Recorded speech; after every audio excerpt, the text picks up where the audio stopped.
full of money. Money. Don't you want that, people? Dump trunk full of money?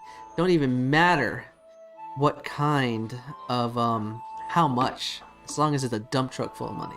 That's a lot of money. It's a dump truck full of money. That's what you're Even saying. if it's a toy dump truck, you can still put a few hundreds I in got that one toy of those in the back. I mean, do you want Monopoly money or do you want real money? It's got to be valuable enough to put in Bitcoin form. So if I can convert it to Bitcoin, then I can make a profit somehow. You know.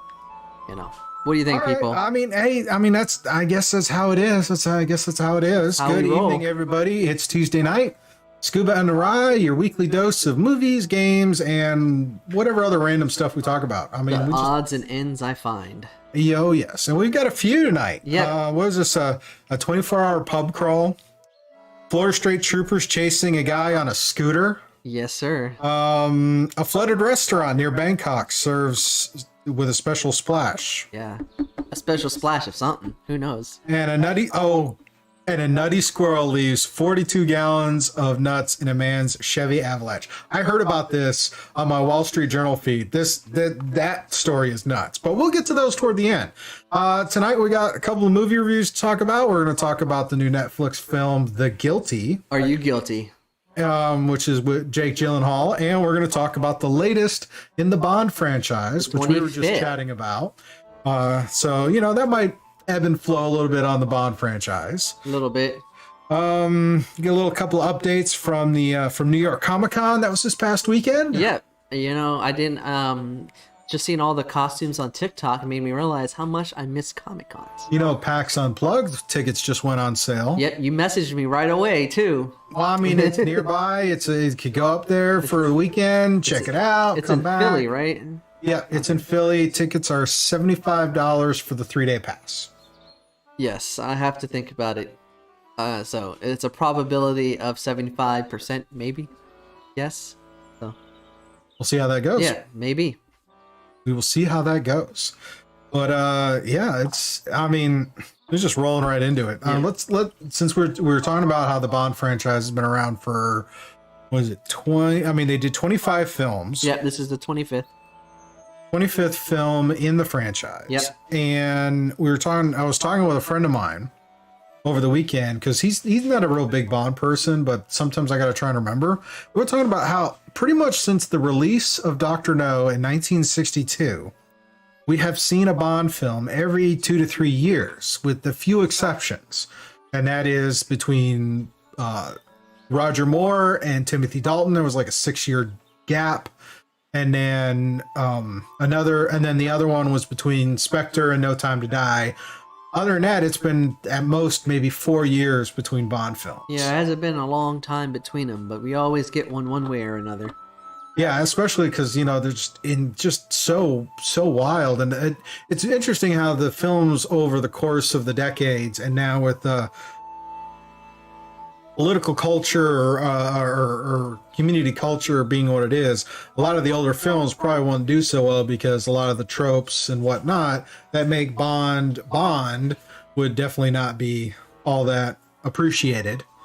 But it's nice how you do kind of see an evolution of the films, and something I wouldn't realize is the Daniel Craig era, which is Casino Royale, Quantum of Solace, Skyfall, Spectre, and No Time to Die. That was actually a soft reboot of the whole franchise. Yes, it was. And I didn't realize that because as I'm watching it, because when you watch the films, they're kind of, you see the same actor, but then there's the supporting cast. Yeah. For the most part, has been the same from Dr. No all the way to Pierce Brosnan. I think Tomorrow Never Dies or The World Is Not Enough. And one of those is when we had a shift in Q.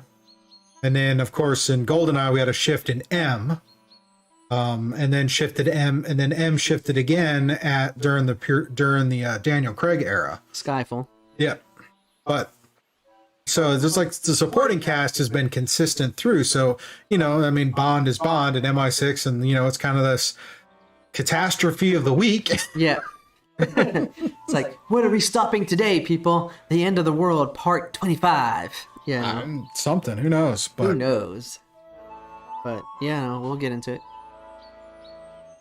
But yeah, it was interesting. It was that whole kind of stuff. And you were saying how Daniel Craig probably wasn't going to do another Bond film, but MGM backed up the truck of money. Yeah, they doubled his payout between Skyfall and Spectre. So it's kind of hard to say no to, like 20 plus million, Hey, what?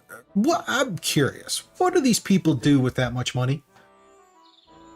We have a few like Dwayne Johnson and Scarlett Johansson, and a couple others that have made and Ryan Reynolds, who have made their own production companies. Yeah. That, oh yeah, I'm going to do this film, but I have my own production company to do the production as well as that. Yes. So, it's kind of that they take the big paycheck, but they're also made a company. They take obviously not every actor every actor does this, Nope. but it makes you wonder. It's like when you talk about these stupid amounts of money and these contracts where it's like, oh, I'm going to pay you this 7 figures up front, and then I'm going to pay you another 7 figures on the back end after release. And then maybe extra residuals if it's in syndication for TV shows. Or it's like, what Jack Nicholson got when he did Batman. I don't remember. Jack Nicholson, from what I understand, Jack Nicholson's contract with Warner Brothers included all toys and anything that says Joker. He got a residual on, which led to, or is rumored to be one of the factors for why Robin Williams sued Disney after the first Aladdin film. Yep, and he's made, with all those deals, he made over 90 million as the Joker based on those deals, as reported by Screen Rant. Just looked it up. I mean, ridiculous. 90 million times inflation today, yeah, that would be kind of nice. I mean, don't get me wrong. It'd be nice to make that kind of money. I mean, maybe someday we might get notoriety enough to do that. But yes, maybe. I got to be a little more dedicated to the task. But it's my own growth. It's all right. Yeah, but it's a lot of money. Like, I'd be happy with 100,000. A couple 100,000. I mean, when you look at the lottery, it's like, oh, the lottery right now is like $400 million. Like, what are you going to do with that? That's why when they go like that, and then people's like, I don't know if I want to take the chunk, and then taxes take out. Do you realize how much you still get after that chunk? Oh, yeah. Yeah, I'm taking the chunk. Yeah, it's like, here, take it, government. Let me have my piece, and you can take that, Well, I don't know. With some of the new things they're talking about, like this whole the thing with the stimulus bill or whatever the hell the Build Back Better thing, they want to talk about giving the IRS access to, if your bank account has more, your bank account does transactions of more than $600 in a year, they will collect that information to make sure you're paying your taxes. Yeah, but it's related to business expenses, so there's a little caveat to it. So, but I mean, it is what it is. You do point out the facts. So yeah, government is not necessarily known for managing things in an effective manner. Yeah, we know what the government does, either red or blue or in the middle. So keep it up. We have a sneaky Skittles situation over here. No, I have a Skittles with a package delivery. So a cockroach Skittles, I guess. It's colorful. No. Taste the rainbow. It's a package delivery from Skittles. You got a package? It's a battery charger for the new GoPro camera I bought over the weekend. You got a GoPro, people. We're going surfing. Well, I mean, Saladin gave me a Hero 4, the little square joint that's only about yay big, a couple of years ago for me to film for doing projects and stuff, and to use when I went out to the airsoft field. Well, the problem with that one is the battery's built in. So when you run out of charge on the battery, you got to plug it back in to charge it. Whereas I bought a new Hero 8 over the weekend to use for shop stuff, so that way I can still listen to podcasts and audiobooks on my phone. This one, it was like they didn't have the charger. So, but this one has removable batteries. So I bought a battery pack so I could plug some batteries in. Then when the battery dies on the camera, I can just hop swap battery and carry on with my life. Yep. Well, that works. So. Swapping out batteries is always a good thing. Yeah, totally. So yeah. Where were we? Oh yeah. Dump trucks and money. Dump trucks and money. Oh yeah. Well, speaking of dump truck, not necessarily money, but just really cool, interesting content. Let's talk about Sirenscape real quick. What's up? Want to thank Sirenscape. Go to sirenscape.com for more information. They have a huge collection of soundboards and audio tracks you can use for your tabletop games or podcasts or other video content, go check them out. We've been using them since we started the podcast. Yep, pretty much. Roughly there at right about that time I got the permissions from the powers that be. But these guys have a lot of great stuff. They have some really interesting things going on. They're really improving their search engine. Plus they got a lot of the content is, whether it's high fantasy games or sci-fi games, they got it all. Yeah, go check out sirenscape.com for that. All right, let's talk about movies. Let's talk about The Guilty, because that was one of the ones we were talking about. The Guilty then we can go as back charged. to talking about Bond. So, The Guilty. Now this is the latest. This is the latest Netflix drop. Yep. This one has Jake Gyllenhaal, where he plays a 911 operator who gets sucked into an interesting call that could be more than it seems. And I've seen this done in a couple of different films. What's up with this one? All right. So like you said, it stars Jake Gyllenhaal in a film directed by Anthony Fuqua. If that name is recognizable, he's done the Equalizer films and Training Day. So he knows how to spin like drama within simplicity. And like you said, not to mention completely turn it on its head, because Training Day went completely left field. Yes, it did go completely left field. And it's one of my favorite Denzel movies. If you've never watched it, check it out. But this one stars Jake Gyllenhaal, and like you said, he's a 911 dispatcher for the Los Angeles Police Department. So he's got assigned to the dispatch because of something he did while on duty. So he was a police officer, an actual out there as a cop. Got demoted, and part of that demotion, he got sent to the dispatch. Yeah, dispatch for the Los Angeles County for the dispatch. So from the beginning, the film is a very singular motion foundation standard film where you're just in the 911 dispatch and you're following the day-to-day through the eyes of Jake Gyllenhaal's character, Joe Baylor. So you get a generalization that is driven by subtlety. So initially you get to see him and he's answering the call. So you get an idea of how the 911 dispatch is done. Very cookie cutter drop-in method, and it's very general. But he picks up a call, and based on what he's picking up on this call, it sounds like it's a hostage situation. That's what it sounds like.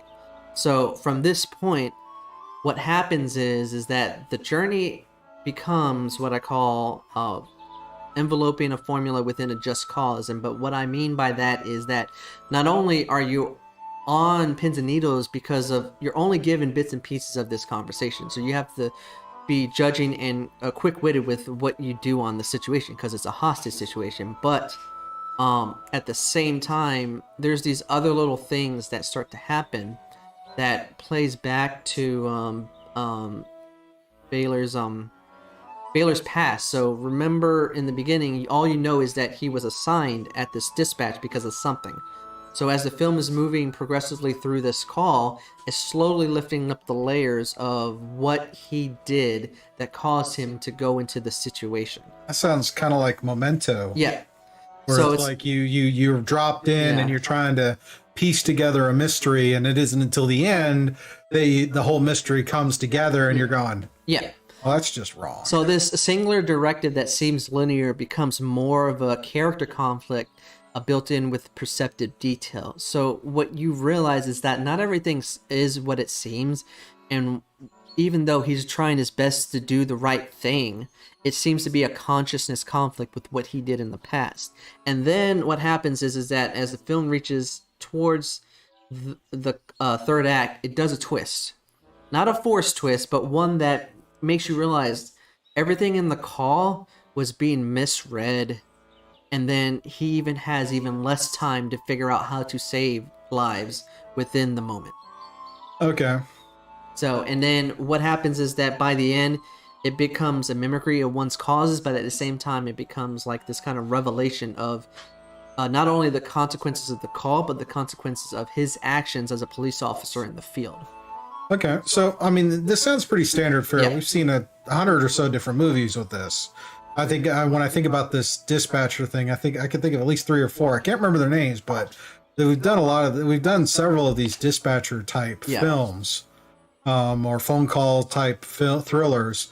How does this one stand apart from those? What stands apart is within the direction, and like I mentioned, Anthony Fuqua, Training Day, The Equalizer.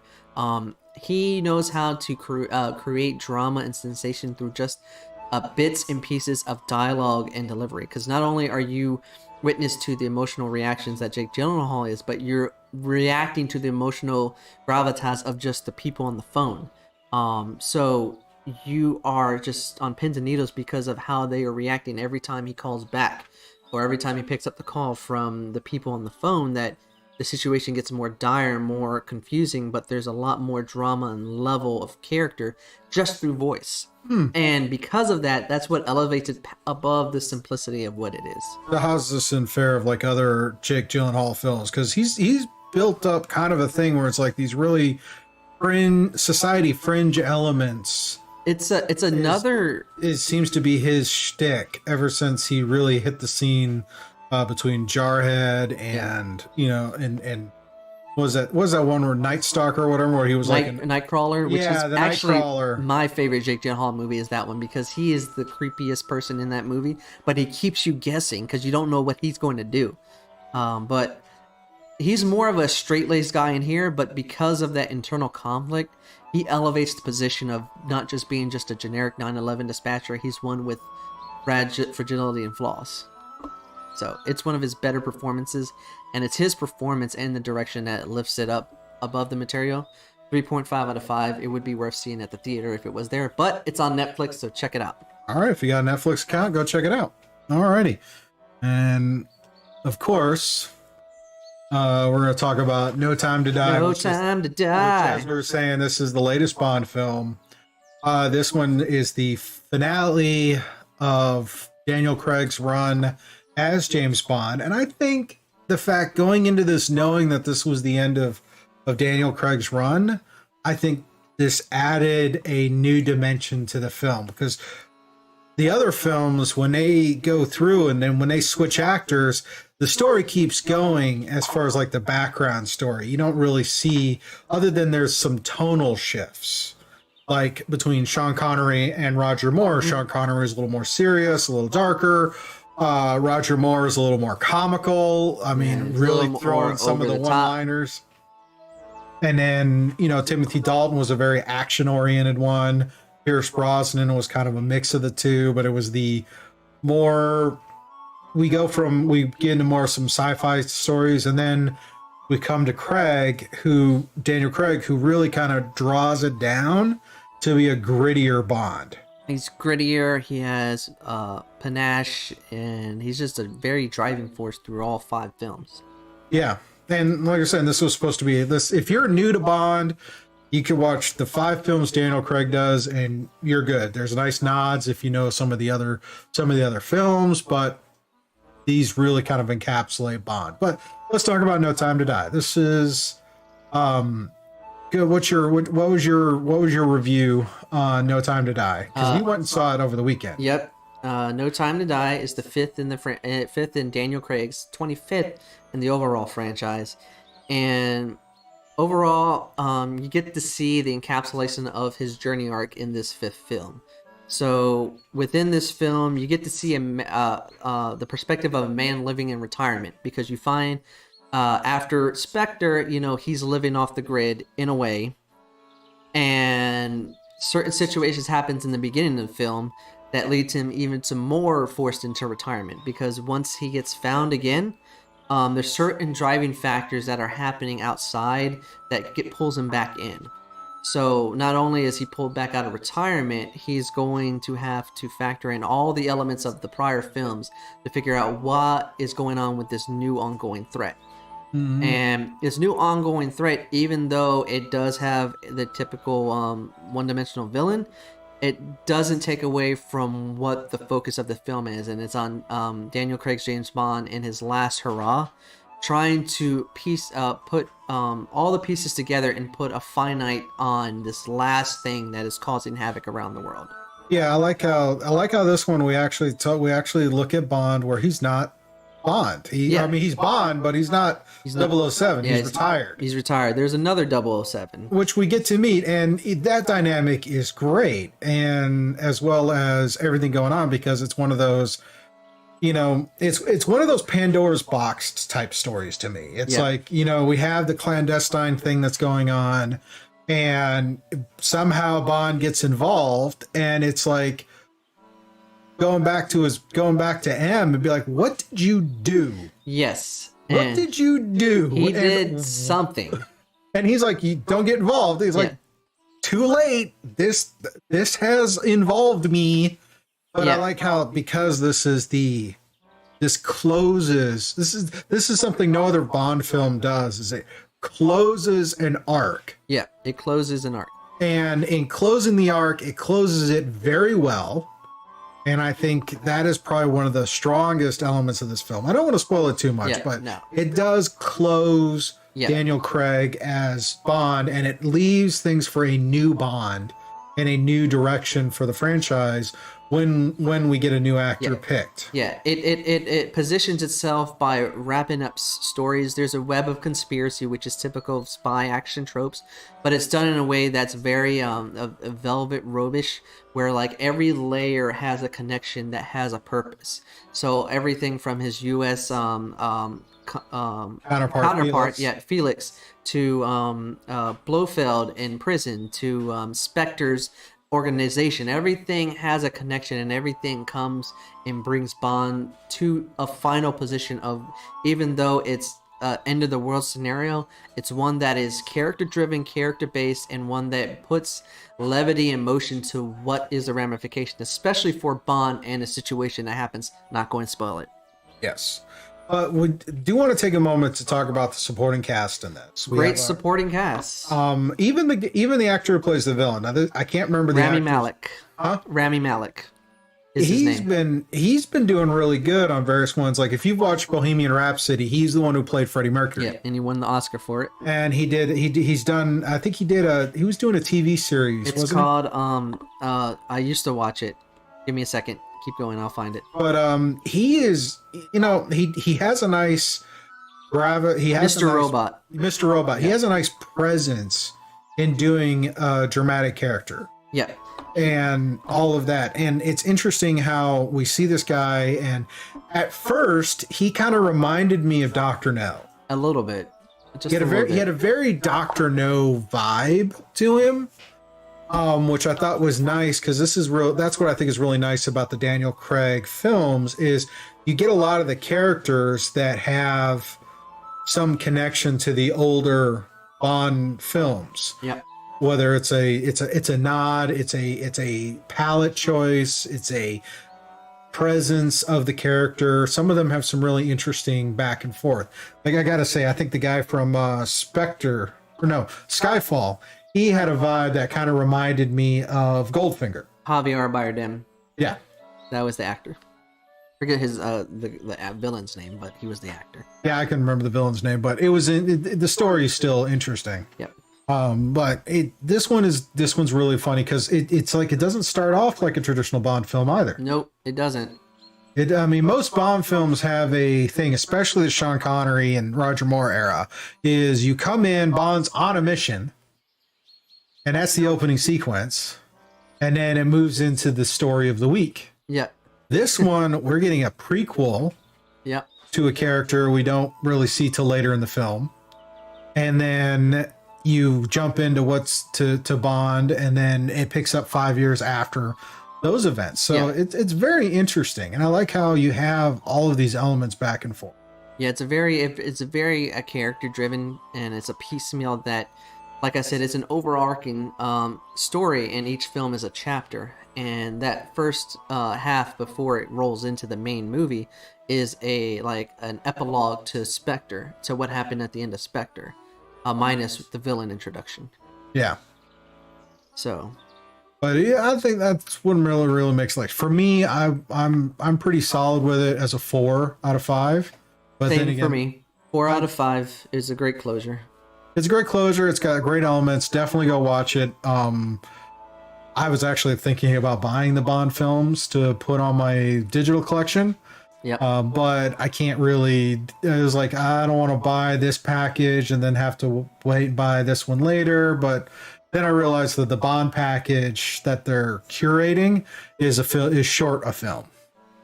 Okay. Do you know which film? Never Say Never Again. Is there a reason why? Never Say Never Again is interesting because it was one of the last films Sean Connery did. Okay. As Bond. But Never Say Never Again, the reason why it's titled that is because Sean Connery said he would never play Bond again. Okay. Prior to doing that. But the film is essentially a retelling or I wouldn't say it's a reboot, but it's basically the Thunderball film just told again. Okay. But there's a time difference. Okay. Like the original Thunderball came out in 1965. When he did Never Say Never Again, it was in the 70s.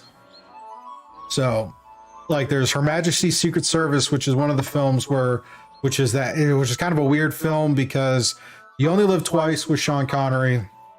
Her Majesty's Secret Service there's a different actor who plays Bond. That's his only time as Bond. And then in Diamonds Are Forever, he comes back as Sean Connery comes back as Bond. And then after that, they don't have it on the official canon for Bond films, but Never Say Never Again. And then we go into Live and Let Die. Okay.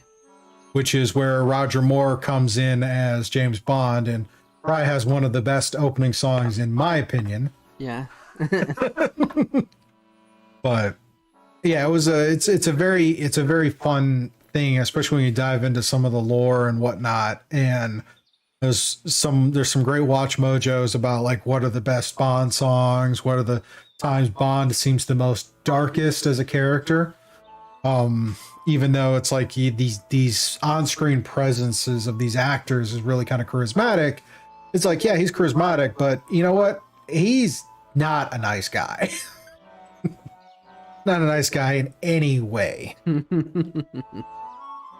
So, yeah, I'm definitely Bond fun Bond film. I went and I saw it 9:30 in the morning on Saturday. Yeah. It's like, I wanted to do an early morning because late nights are a little rough, and I was looking at it. It's like there's hardly any seats in the theater, so I went in the morning. And ticket price was like back when I was a kid, so that's even better. Yep. Matinee, that early bird special. Hey, and then they say Wednesday nights is half price days, so it's like, Might have to do that too. So what do we got for this weekend's film release? This is the new Halloween one, right? Yeah, Halloween Kills comes out this weekend, so I'm gonna check it out.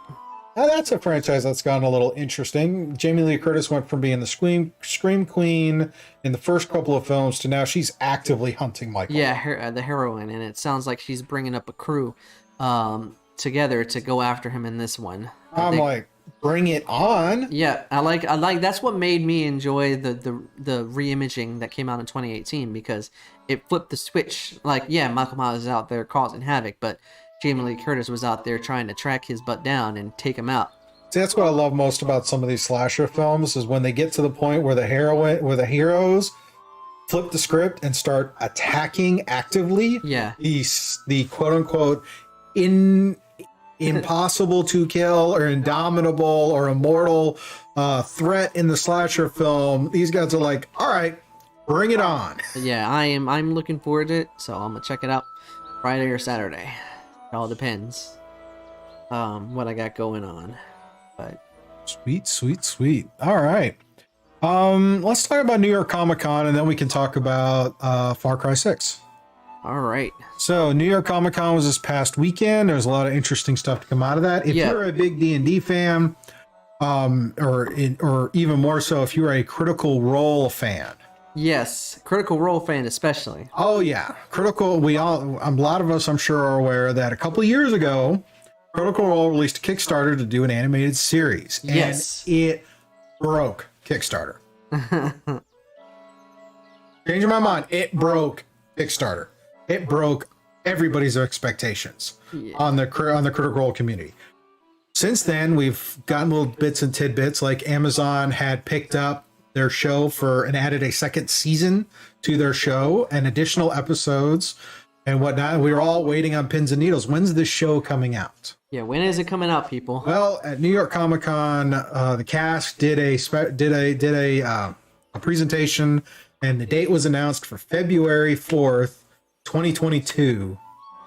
We're going to see Legend of Vox Machina on Amazon Prime. Yep. They even did a quick little live read of one of the episodes and some more information. Plus, Critical Role had this announcement today that they have a new book for Dungeons and Dragons that's dropping soon, and they got their next campaign that's going to be on the same continent that this new campaign book is a part of. So that's definitely looking big for the D&D community, not only on the dicing world, but also on the video world with anime. Well, apparently there was a lot of news for D&D coming out, but at Comic-Con, you got another article here. So what's up with this Dragon Ball Super news? So at the New York Comic Con, they did drop a lot of anime news. Not to mention, Critical Role's anime, but one that is big in the anime community is Dragon Ball, and especially Dragon Ball Super, which is what we call the Dragon Ball Renaissance. It brought Dragon Ball back into popularity to an extreme level. So the last movie was released a few years ago called Dragon Ball Super Broly, and they've been under the radar on on what the next movie is going to be, and they just dropped a trailer and some more tidbits for the next Dragon Ball Super movie called Dragon Ball Super Superhero. And what it is that it takes 10 years after Goku defeats Buu in the original Dragon Ball Z anime, and 10 years after that, but before the next world tournament. So it takes place within the super time frame. So there's not too much that they released as information on who, what, where, but the trailer showcases tidbits, and it plays back to some of the iconic history dealing with the Red Ribbon Army, which dates all the way back to the original Dragon Ball anime. So we're looking forward to it. Didn't give a full release date, but 2022 next year. So that's fine. I mean, it depends on when it's going to release in Japan before it comes across the water. But yeah, they did drop a lot of anime news at the Comic Con, so that's definitely for everybody that's a fan of anime. Got a lot of stuff looking forward to. It's nice. So all right. So video game wise, I don't have anything for video games. I'm sorry. But you've been playing the new Far Cry 6, which apparently dropped last Thursday. Yes. Now, since we talked about that briefly a little bit last week, I've been doing some research through the YouTube on Far Cry 6, and it's very interesting how the story is. And there's some parts that seem a little bombastic to me, but I wasn't sure about picking up the game. Because, I mean, the last Far Cry I played was I did play a little bit of Far Cry Primal, did not finish it. But Far Cry 4, I did play through all the way and had a lot of fun playing through that story. Far Cry 6 is centered in like a fictitious island in the Caribbean. Yep. Taking some inspiration from Cuba and whatnot. How's this game so far? All right. So, like you said, it's a fictitious Caribbean island, goes by the name of Yara. And it's described as the largest foreground playground to date. I believe it based on some of the way that map is. Yeah, and it's basically like a tropical paradise frozen in time, because it does inspire from Cuba, the kind of thing where you have this dictator goes by the name of Anton Castillo, El Presidente, voiced by Juan Carlos Esposito, which if you recognize his name, he's played in some popular TV shows. Probably one of the best TV villains we've seen, because he's in The Boys, Breaking Bad, Better Call Saul. I mean, he's just got a presence. Oh, of course, The Mandalorian. He's got a really good presence as a villain, and so I was really excited to hear some of his dialogue. Yeah, and it's really good. The voice acting is really good. The animation of the characters are really well. But you play a character named of Donnie, and Donnie gets pulled into this guerrilla uprising group, and you just are working with them to take back the island and overthrow the dictator government. On the surface, it might seem very typical when it comes to Far Cry gameplay, but below the surface, there's a lot of intricacies to the gameplay and the action that happens in Yeah, there. gamers, as you all know, I watch a lot of video game playthroughs through Gamers Little Playground. Yeah. They do great game movies. This one, I think there's roughly an 8-hour gameplay film, Yeah. and which is okay. But watching some of that, I'm about halfway through that, so I'm probably about where you are in the story, maybe a little ahead. But You might be ahead of me because what happens is when you give an open world with a plethora of things to do, I have squirrel moments. So, and that's what's a good thing I like about this game is that it doesn't feel like an open world filled with nothingness. It's an open world filled with liveliness. Like every interaction has a consequence. Every character has, some kind of conversation. You might not be able to walk up and talk to them, but they're talking to you. Like every character talks to you.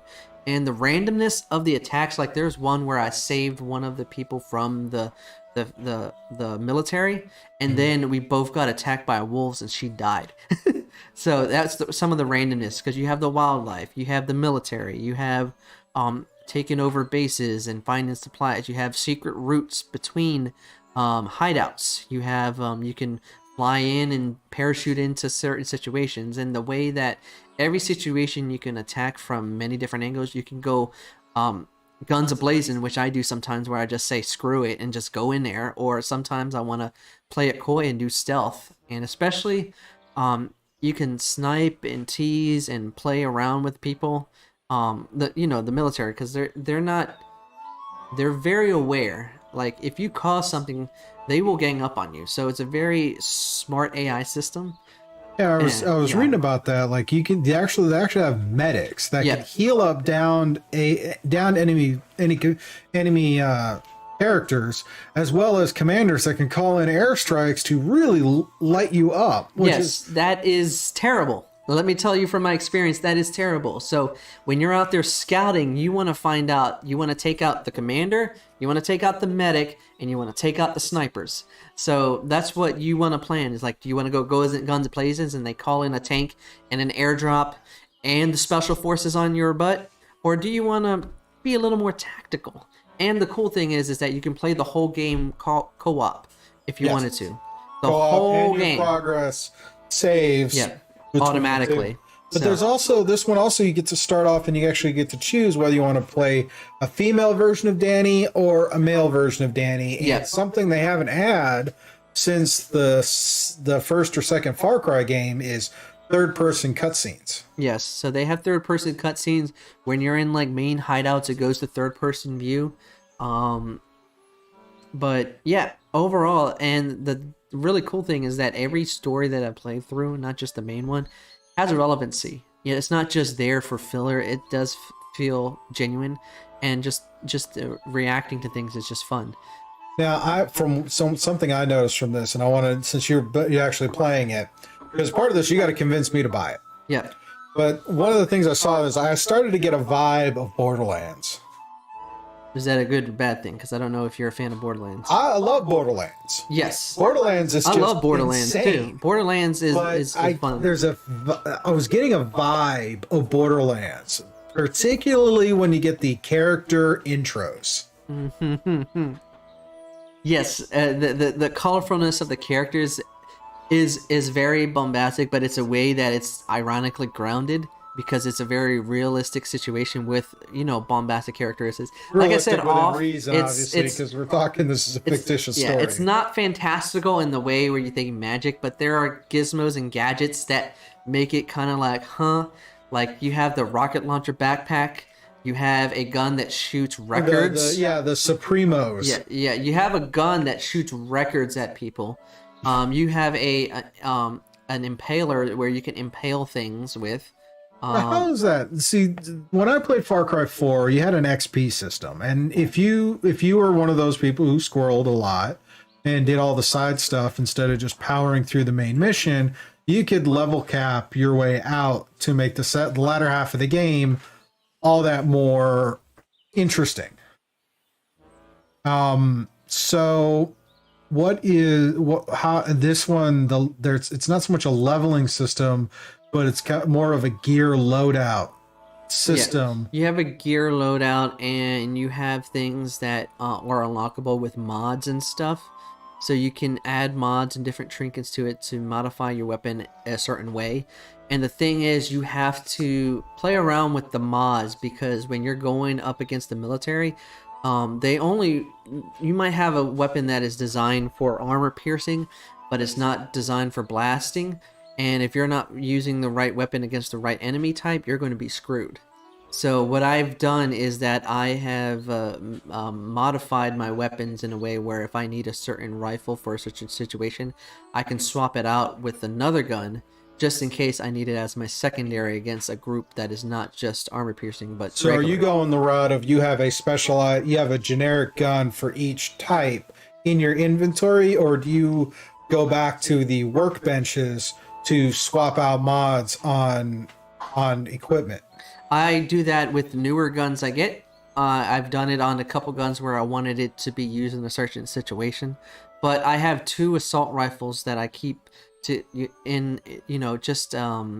for a backup. So there's one assault rifle I like to use, but just in case I come across a situation where I can't use it, I have one where I can use as my secondary, so I don't have to constantly go to the workbench and swap it out. So how do you feel? How does that system seem? Because that seemed to be, from a couple of the reviews I was reading, that seemed to be something that was kind of clunky in terms of the gameplay, is having to swap out. I think if what they mean by clunky is that they don't like realism, where you can't just swap it on the fly. Not like you can swap your weapons out on the fly, but you can't swap out the mods. I didn't see it clunky because you can always go back to your base and fix it on your workbench. Well, maybe it might be for those players who want to brute force the way through the whole thing. Yeah, rainbow it. So, which I like to rainbow it, but sometimes it doesn't work out. Trust me, I have had that happen yesterday a couple times where I was Rambo and Rambo decided not to go whoa. So, wow. But yeah, I think first impressions is I spent one of my 2 days off just playing it from the time I got from the gym till midnight. So you can see how fun I'm having. And the thing is, I've only scratched the tip of the surface because I've only gone in one area of this large dang map. So I haven't gone to the 4 other areas to do what I need to do. Not to mention move the main story along, because I just get distracted by what's going on. So, yeah, you should pick it up. All right, well, I mean, it's out, and it's out on all the major platforms, right? All major platforms. So, old gen, new gen, upside down gen, whatever gen. But yeah, because I think if you got it for PlayStation 4, they give you a free upgrade for PlayStation 5.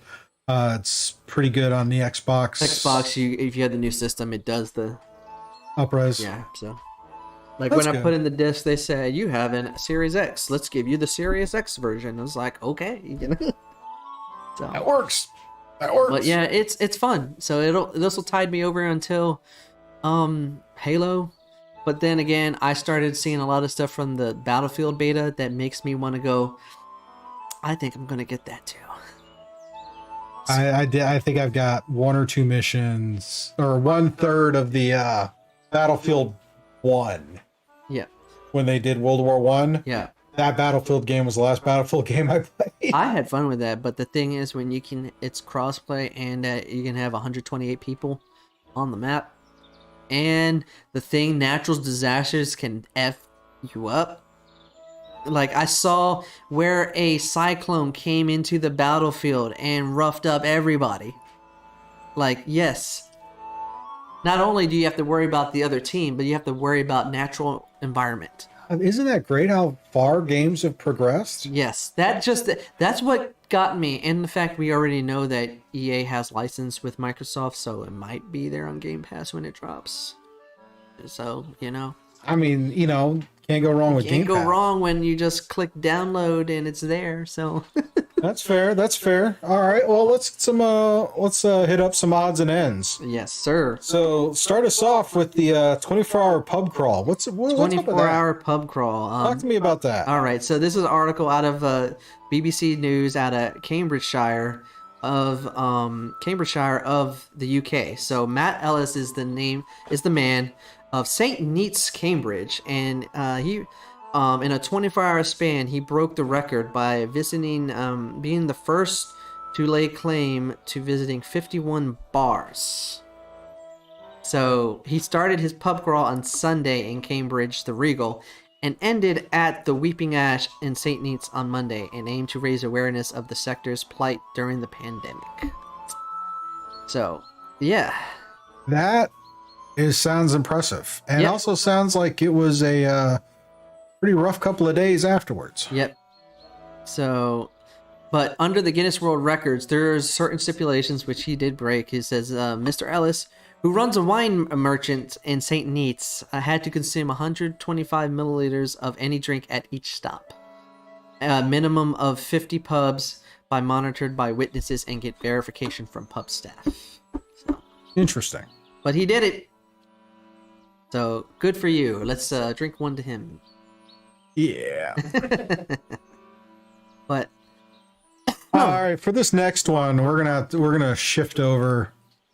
We're gonna take a look at this video that's running. Yeah. I mean, this is an elderly person rolling down the interstate on a scooter, and the state troopers are intervening. Yeah. What is going on with this? So this is up on Fox News, reported by Fox News and a Fox affiliate down in Florida. So, elderly man was seen leading Florida state troopers on a slow-speed chase. The bizarre encounter, quote, happened northbound on the Florida Turnpike. Now, let's stop right there. So, not only does it take place in Florida, which you already toss a dime to the dum-dums, it happened on the Florida Turnpike at 4:30 p.m. Really? Yeah. Rush hour traffic and old boys running here on the shoulder. So, in the video, it says at least 3 Florida state troopers' vehicles can be seen following the man on the scooter, who was driving not on the right shoulder, on the left shoulder. So he's driving against incoming traffic. Yeah, he is. So I can't even. I can't even. I mean, did they talk about why he was doing this? Because if he was rolling out to wherever he was going, he clearly might not have been on the interstate the first time. This is the kicker. So you mentioned what, why, and how. So he said after the patrol caught up with him, said the 75-year-old Hispanic male told them he had accidentally gotten on and didn't know how to exit. So he did not know how to exit an interstate when there's exit signs to exit. All right. So, it gives a new meaning to riding dirty. Really? This is wild, man. Yeah. That's just but, wild. Florida is as Florida does. So. All right. All right. Last one we'll talk about is the nutty squirrel and the Chevy Avalanche. So this is reported in the weird news section of HuffPost. So, what it goes in this one, it says a squirrel in Fargo, North Dakota, supposedly is really nuts for walnuts, and he collected 42 gallons and stored it in a man's Chevy Avalanche. Bill Fisher, by the name of the owner of the truck. I mean, look at these. This is wild. Yeah, he came home from a 4-day trip to discover that his truck was filled with black walnuts, each roughly the size of a lime. So as the photos you can see there, people, he found a lot of them. And the worst part about this isn't the first time. Nope, it's not. I mean, this girl keeps using this Chevy Avalanche to store for the winter. Now, apparently, he's done it enough times that when the owner of this vehicle empties it out, he actually donates the walnuts to some other groups. So it's not like he's just throwing them away afterwards. But at some point, I gotta ask about, okay, the squirrel has done this multiple times. Yeah. The squirrel has filled this vehicle in every way it can get in with these black walnuts, which clearly that's an enterprising squirrel. Yeah, he knows the idea of compartmentalization and how to protect his food supply when needed. So you said he's done it more than once. Every 2 years, the tree's maturation cycle since 2013. So since 2013, he's done it. Since 2013. Every 2 years. So let me ask you, if you were in this guy's position, would you change vehicles or build a garage? 4 years, so it's done it 4 times since 2013, if I did my math correctly. I don't even think a garage would work because there's something specifically that avalanche, the squirrel has recognized as being built perfect. But you know, apparently Chevy built it great because it stores. What is it? Walnuts really well. What's that? Advertised like a rock. Oh, like a walnut. Oh, like a walnut. Oh wow! I mean, I can't even. That's just so wild when I heard about this. So wild when I heard about this. I mean, what kind of shenanigans? You know? Yes, shenanigans. And this time, not only does Florida get the cake, but a squirrel gets the crown. So. All right. We'll hit this last one too because I'm just curious. So, a flooded restaurant near Bangkok. The special is a splash. What is the special? Oh yeah, so this is reported by our local affiliate Wavy. It says that a restaurant in Thailand has become popular not because of just its cuisine, but the fact that it's built on the riverside and that the deck just gets flooded. So people are eating while the river is overflowing on the deck's floor, and when they're eating, the owners called it hot pot surfing. So when they're serving hot pot and cuisines, they're doing it in flooded water. So, and because it's so popular, you have to make reservations to go to this place. And apparently they wait until the water starts to flood. Here, check this out. You got to see this. Yeah. I mean, look at this picture. Obviously, if you listen just on audio, when the audio does eventually come out, you can see in the picture the dude is sitting there. He's like sitting down. It's like knee deep water, and it's like sitting there having a meal while you're waiting in the water because they wait until the water level rises up to start flooding the restaurant before they start serving the food. Yeah. So, and you know, that's what brings everybody in. So the owner thought like it would have, because of COVID and the flooding situation, it would drive people away, but it's driving people to the restaurant. It's a gimmick. I mean, seriously. I mean, in a market where you have to be competitive and to get an edge, I'd say that's a great way of using natural resources. Yeah, they use the natural resources because good Thailand food with an inch of water by your feet, what can go wrong? That looks like a little bit more than an inch because, I mean, 20... Yeah, you are right. I think it's like 20 centimeters. That's a little bit more than an inch. Well, yeah, in that photo, yeah, that looks more than... That looks... Yeah. High tide, low tide, you know, or high tide, low tide, boats going bye, so. But yeah, those are odds and definitely conversation starters or enders, depending on where you place it. But yeah. Yeah. Hey, it works. There's Which plenty was of your favorite. Leave your comments below If you enjoyed this video, please be sure to give us a like. If you're new here, subscribe. Hit the subscribe and the bell to be notified when more videos come out. It's always helpful for the studio. And with that, I think that wraps us up for tonight. I mean, we hit up on all these weird, crazy things. Shout out again to Sirenscape for background music and soundboards. Go check them out. Sirenscape.com for more information. If you want to support the studio and support the things that we do, best thing you can do that is like, share, subscribe to our videos, get the word out that way. Another one, if you want to support, is you can head over to patreon.com/scuba studio and consider being a patron. Your support helps keep things going. Yeah, I love it. Good way comment from Q. But you can check that out. In fact, one of the perks for that is we are going to roll over for an after show for you subscribers, stream, which is just for our Patreon subscribers. The link is already posted over on Patreon, or it'll be posted in our subscriber section on our Discord.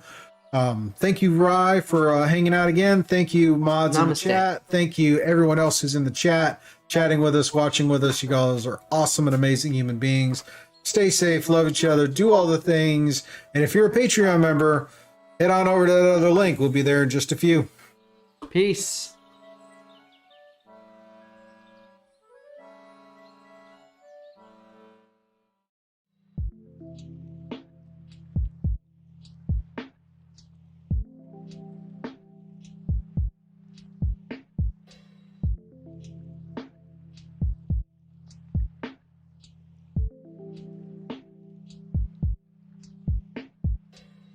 Pearl strike.